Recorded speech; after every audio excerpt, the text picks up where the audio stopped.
Hello, and welcome to the Product Insiders LinkedIn Live series, where we interview product leaders and learn how they leverage customer insights to navigate tough product decisions. I'm your host, Zach Lyons, Managing Partner of Agile Innovation Advisors. Now, if you're joining us live today, please enter your location in the chat so we know who is with us.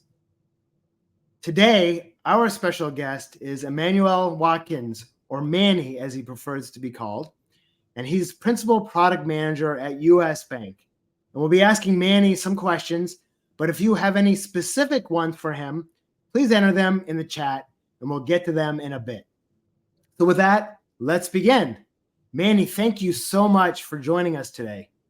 Zach, it's a pleasure to be with you, brother. We've had some conversation over the last few months, and it's been a pleasure to get to know you. And thank you for welcoming me on your podcast today. Outstanding.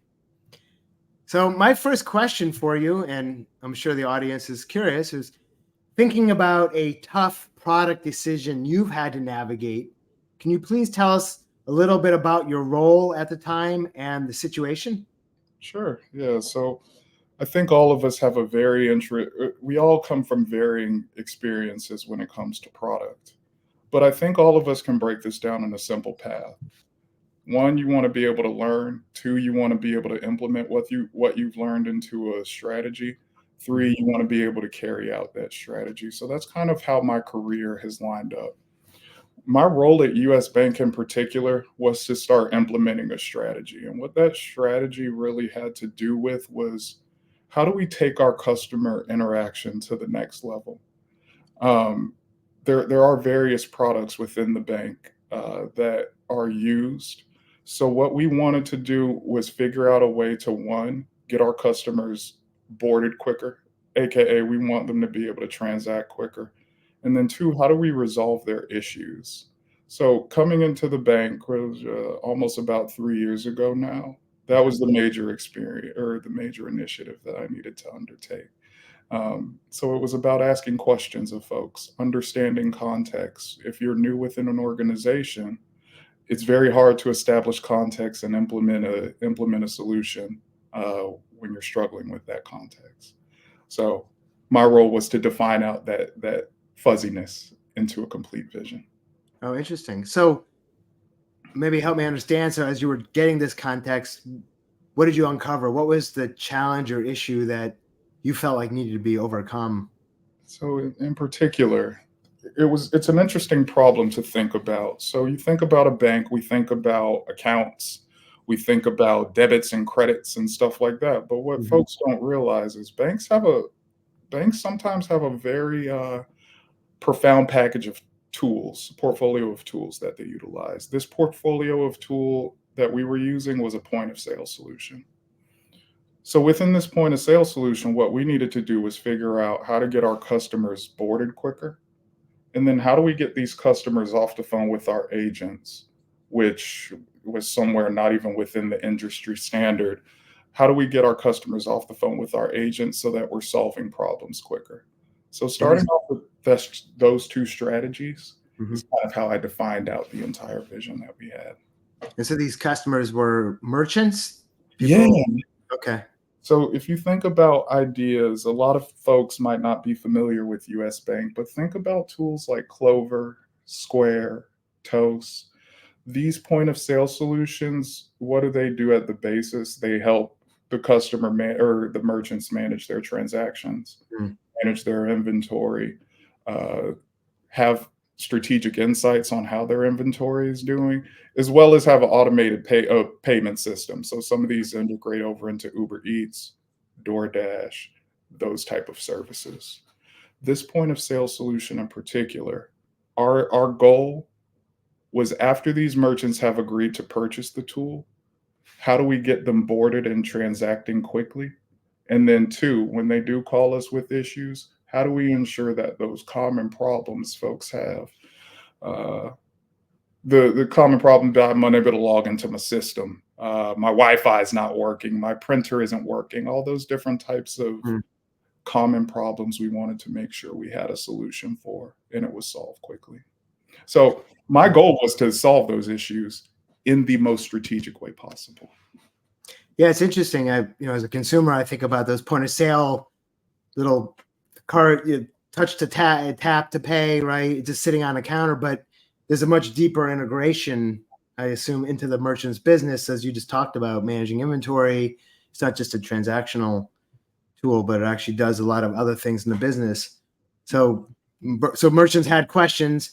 Was there, from your perspective, was there an overarching like approach to this or strategy as far as how you were going to do this? So obviously, you're trying to get them onboarded and get going quickly, and not have to call in or shorten the time, right, in which they're working with a rep. So, was there some like overarching strategy or approach you had to deal with this issue?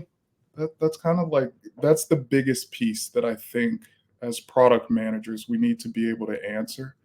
Uh, One thing I want to leave with your viewers is be able to define your vision and be very specific in what that vision is. When you first come into an organization and you're given an initiative, uh, the initiative is easy to solve for, but the variable that a lot of us are impacted with is time. So, in my scenario, while we're talking about the overarching strategy of how do we self service customers, how do Mhm. we manage the issues that customers have, there's not a wrong way to do it, but there's a way to do it in the most strategic way possible. What I mean by that specifically is hitting the customer or hitting the most important features first. If anything touches the customer, meaning uh, when a customer is getting onboarded, if there is a personal touch point, that obviously needs to be solved for. That has to do with the customer experience. If a merchant is unable to or do a transaction, that needs to be solved for immediately, right? Because that's impeding one, the merchant from doing their business, and two, us from getting the revenue we need and Mhm. push forward as a business. And two, if there's things we're doing as far as costs that just don't make sense, we need to be very specific in defining, does that cost make sense tomorrow as opposed or today compared to tomorrow? Mhm. And what do we do if that cost does not make sense?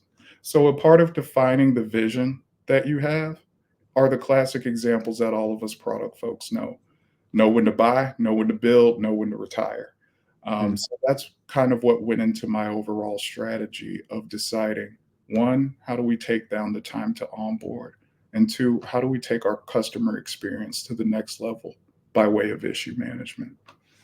Okay. So interesting. So you joined the bank. You were given this initiative.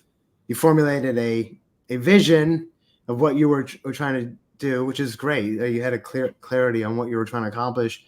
And then, what did you do? How did you overcome this challenge? Were there certain customer insights you got that were key in making these decisions and moving things forward? The, this is a very good question. So I think, and I want to leave this with your listeners as well. A lot of times we, as product folks, are lost in the details. Hmm. A few things that I just brought up are how do we impact time to onboard? How do we impact the amount of time that my customers are spending on the phone? And Yep. what we do a lot of the time is take that metric and then try to figure out how we solve for it. But I think it takes a little bit extra or a little bit more question asking in order to get to what the real result is. So when Hmm. you mention insights, I think that is the most important thing we had to do. For instance, for us, when you look at issue resolution is not just how long my agents are on the phone, but you also want to break it down into how long are the agents on the phone? How long are the customers on the phone? What is the gap time in between? And what all of those different things tell you is, do I need to train my agents to get off this phone better? Are there gaps in the telephony system where the customers are waiting on the phone for an exorbitant amount of time? Hmm. Answering those type of questions and going a little bit deeper into the details instead of just looking at, I want to decrease onboarding time by 5% by quarter in, will Hmm. enable you to be very specific in defining your vision and being able to show the success story of that vision later on once you go recount it. So how did you dig into those details? Was that data that the bank had, or how did you go about figuring that out? Yeah. So I'm from there's those different perspectives of product management, my career has been focused in the internal tools side. So I am fortunate to have access to a lot of the data that we need in order to carry things out. But here's the special thing about that. I did not develop the skill to be able to ask these specific questions without going through some failures first. So think about this, like you get these details that you are supposed to define, and you Hmm. know how you want to solve that problem, but you need to work and negotiate with folks to determine, are these the problems that need to be solved? How do you define that? You have to have some sort of methodology with which to have a commute, or with which to establish the strategy. Some of us grew up with Moscow, must have, should have, could Yeah, have, have, you know. yeah. Some of us grew up with story mapping, but I think having a way to tell the story, and again define the vision that you have, is the best way to push things forward. So the insights is one part of the conversation. The biggest piece is, can you get folks to agree to the story that you're telling? And that's done no better way than having some old school, I know sometimes I'll do this old school whiteboard. If we're storyboarding, I'm writing Hmm. out the perfect vision, and then we're writing out the happy path and the negative path, and we're Hmm. defining out all the specific aspects that go into each of each of the ideas of that perfect vision. If that's sign up, what does the sign up experience look like? Once they've signed up, what does the boarding experience look like in a bulleted format? Once the boarding experience is done, what does post boarding look like? What does issue resolution look like? And then we negotiate from there on what can go and what can stay. So being able to like dig into the details a little bit more so what I want to leave folks with is being specific and having conversations with folks, and not just working in a silo. That Hmm. probably is the best way to ensure your success. That's what I saw on this example. Yeah, it's interesting. So as a product manager, where you're developing internal tools for your call center, your reps, right, the folks that are face to face with the merchant, in this case the customer, you had to meet with them and influence them, right? So using specific data, being more specific, not just we need to improve time, but actually being more specific to get them on your side, influencing them to make the changes is key. This is And okay, oh please. that is very important to do. What I've noticed a lot of folks do, because I'm guilty of this more so as well, we like to define out our vision. We'll put that thing on a roadmap, and then we'll go say, everybody agree to this. But once you hit that next level of determining, okay, I need to negotiate before I even put this on my roadmap Hmm. with business stakeholder to make sure I fully understand the problem. That's what going to that next level of, we all call it requirement gathering discovery. That's what Hmm. that next step looks like. So it's not just, do I know how I want to solve this problem? It's more so, do I know what's going to have the biggest impact on the merchants and their customers? So, to even be specific for some of you tech folks out there, if you want to add a button, adding that button might be awesome and it might solve the problem. But are there unintended consequences as a result of adding that button? What extra processes need to go on? Who is not able to do their job as a result of that being button added? Are these customers even going to use this button? How much does it cost to maintain? So it's going into not just building your own vision, but also having that vision, for lack of a better word, beat up by other folks, so that you can ensure you have the most perfect vision in order to solve for these customers' issues. Yeah, that ability to collaborate, right, across the organization, not just working in a silo and do what you think needs to be done, but work collaboratively to make sure whatever solution is implemented actually works for the business too, right? So that it's probably the hardest part of being a product manager, at least what I've seen. And so, what was the result of this? Like, what happened from this initiative? Can you share a little bit about the Well, it results? was. Oh shoot, man! It was success. I'm joking.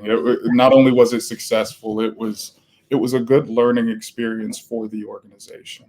Hmm. Apart from being able to decrease the time that reps were spending on the phone, as well in getting our customers transacting quicker, What this project really taught a lot of the folks I interact with and myself is what the proper product management process looks like. Mm. So, what you glean from this is one, that idea of silos. We all do it. Let's be real about it. But how important it is to have those conversations and make sure that folks have defined. You've co-created the vision together. We all bring different perspectives and we all bring different expertise. Your job as a product manager is to lead that vision, define that vision, and then you allow others to say their piece, put in their pieces. You are essentially you're a maestro, right? You're taking Mm. different perspectives, pulling that into the solution. You're taking this idea, pulling that into the solution. You're making sense out of the chaos. Your job is not to uh, be the end all be all. Your job is to create. That's the best way to put it. Oh, good. What was there one tactic or technique that maybe you can share with people listening that you found helpful, or vice versa? Maybe something you did that if you could do it over, you would do differently based on, it didn't work, right? It's always a good way to learn. I mentioned that have a way of storytelling. How do we storytell? By writing things on boards, having some sort of third party tool. I absolutely love storyboarding. Okay. Why do I love that storyboarding? Like I talked about a little before, you write everything out. You define out what the happy path of the vision is and the negative path. And then everybody is sitting down on a whiteboard, a lot more times on a computer these days. And we're agreeing and disagreeing on what goes in, doesn't, and what doesn't.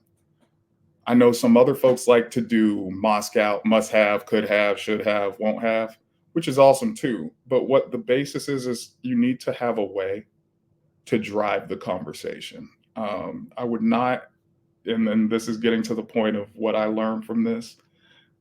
Do not go into meetings. Sometimes I know that we all go into meetings, no document, no screen share. We're just talking back and forth, which helps build that relationship. Don't get me wrong. But if you have a short amount of time, in this scenario, we had 8 months to come up with a solution that probably needed somewhere near 15. Mm. In that short amount of time, what you need to be able to do is disseminate information quickly and also have it easily understood so that others can understand as well. That's what those conversations are for. That's what that documentation is for. And I'll actually just leave folks, or I'll have folks think about this idea as well. This is something one of my mentors taught me. Builders don't build alone, right? Builders take feedback when a spec is done from plumbers, electricians, the customer. You can't build a perfect house, building, whatever it might be, without all that feedback from the various parties. So that's what I want to leave your listeners with is get the feedback you need. Feedback to me is almost as important as the product itself. That's how you ensure you're building something that folks actually want. So one of the things I did not do a great job at early on, and we're all still working on this as we go throughout our careers. You make a lot of unilateral decisions because I got 8 months to do this thing, and we just gonna have to go with the flow. But as you take that next step in your career and you think about things in more of a strategically, does this make sense? How will this impact my end customer? You start to ask yourself a little bit more of those questions and have more of those conversations that need to happen. So I'll just say, get the feedback you need. Do not be afraid. Don't work in a silo, and have something prepared so that you can talk to your stakeholders, merchants, or customers, whoever they might be, so that you can help drive that conversation. Love it. What a great way to summarize that. Definitely interesting. And I'll ask if people are listening now, if they have any questions for Manny, it's a good time to enter them. I know there's a slight delay, so please enter them now and we'll have Manny answer them. I will also add that if you don't have a question or you're watching this later, you can always add a question in the comments and we can have an ongoing discussion in LinkedIn like any other LinkedIn post. I do love how you summarize that and how easy it is especially when you're under time pressure as a product manager, just to kind of jam things in and try to get everything done. But as you pointed out, that's that's not the way to do things. It can have unintended consequences. Plus, you don't always get buy-in in the organization, right? So being inclusive, using some kind of a visual tool, whether it's an online whiteboard or real whiteboard, can help kind of get everyone on the same page. I love those approaches. Is there one tool online that you love that you're willing to share?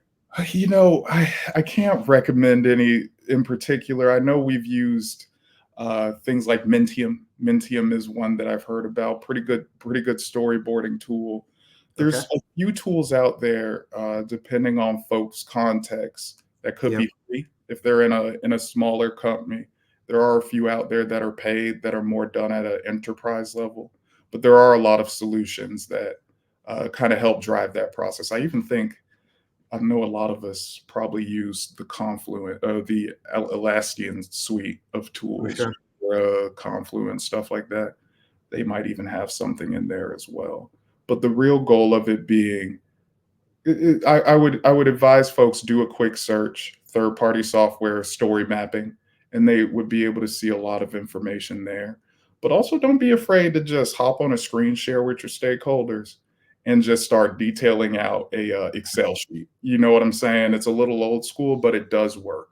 And the Hmm. goal is to get that agreement and get the collaboration going. I know some of us old school folks would be like, hey, just give me an Excel sheet or just give me a piece of white paper on paint and I'm just going Yep. to paint this out and we'll be good to go. Check out some of those third party resources, though. They do work. Good point. Yeah, I've tried Mural, Miro, some Yeah. of those. I just recently started using Whimsical. It seems like a pretty good tool as well. But you're right. You could just use a spreadsheet or a blank PowerPoint or Google Slides doc and just start documenting. Mhm. So I don't see any questions coming in as of now. And again, as I said, I do encourage you to continue the conversation after this discussion is over. I hope you learned at least one thing from Manny today. I know I did. I love your thought about the inclusiveness and working on a shared screen or just a shared thing to get everything down, a shared whiteboard. So please, if you don't have any questions now, please enter them and we'll get to them in the future. And also stay tuned for our next Product Insiders on LinkedIn. Of course, if you need help leveraging customer insights yourself to navigate a tough product decision, please message me on LinkedIn. I'd be happy to chat. And until next time, I'm your host, Zach Lyons with Agile Innovation Advisors. So take care, everyone. And thank you, Manny. Appreciate it, Zach.